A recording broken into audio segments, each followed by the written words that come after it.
Many of you have been preparing for emergencies much longer than I have, and you have water and food storage covered, you've got first aid supplies, you have your bug out bag packed, ready to go, personal protection is covered, and you really have accomplished a lot of your prepping goals.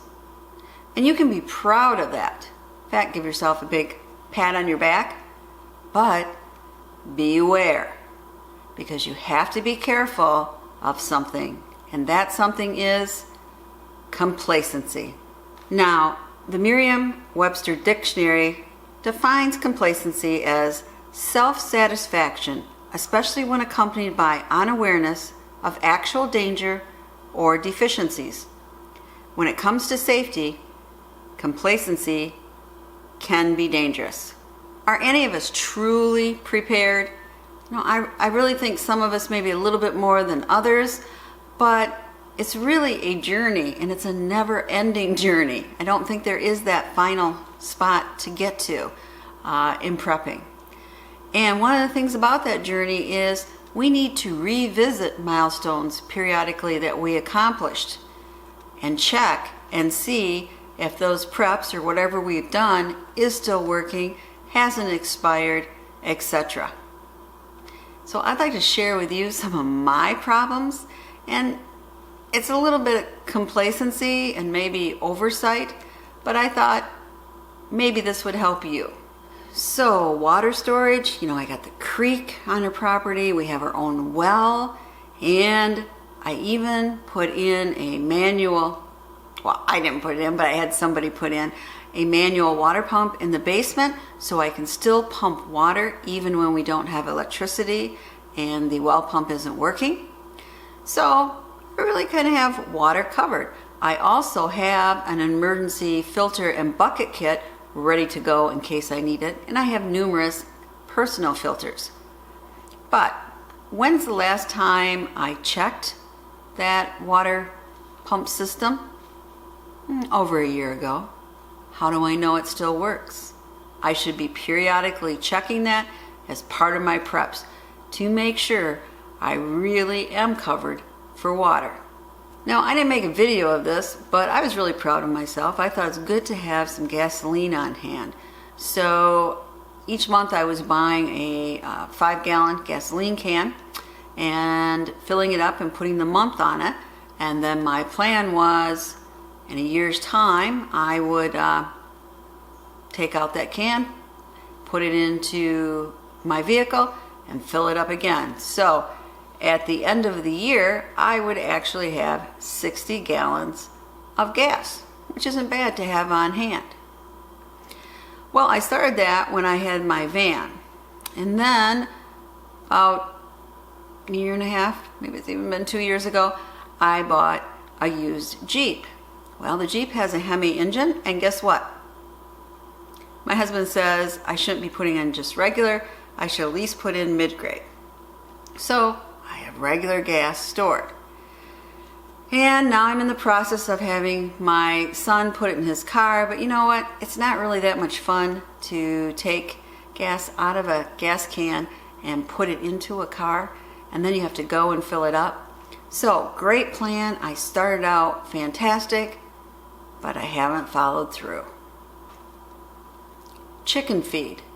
I want to make sure my chickens have enough feed. My plan was really to have 3 months always of feed on hand. Well, let's look right here. This one's just about empty, this one half empty, and I don't have another bag. So, I'm not filling up my barrels when I need to and going and getting new feed. And this could be dangerous if something happened. Well, I have a lot of first aid supplies, and I am doing a good job of remembering and replacing expired medicine. However, there's other things that expire. For instance, wound clot. So the one I have here is definitely past its expiration date, so I should be checking my first aid supplies. And look here at our wood supply. It was a great supply 3 years ago, but gee, we've been using it up and not replacing it. So all of a sudden this winter, if we lose gas and the furnace can't work, we may not have the wood to turn to. So I've got to replenish that. My husband's cat last week got outside in the morning, didn't come back at night. Next morning, still not here. So I went to post something on the neighborhood bulletin board and realized, gee, I don't know if I have a picture of her. Well, finally was able to find one to post, and she ended up coming home on her own at lunch hour. But I really should have up-to-date pictures of my pets, of my kids' grandkids, and my husband and I. Just in case something happens, you need those pictures to say, have you seen this person, or did you find this pet? So I need to work on that and put it into my grab and go binder. And I bought this rocket stove, many years ago, and you know it's still in its box. I have never even opened the box, and I have never ever used it. So how do I know it works? How do I know how to make it work in case something happens? I don't.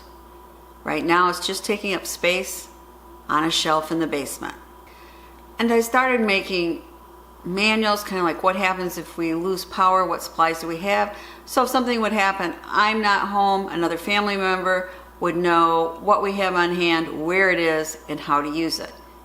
Well, that was over a year ago, and I haven't gotten too far.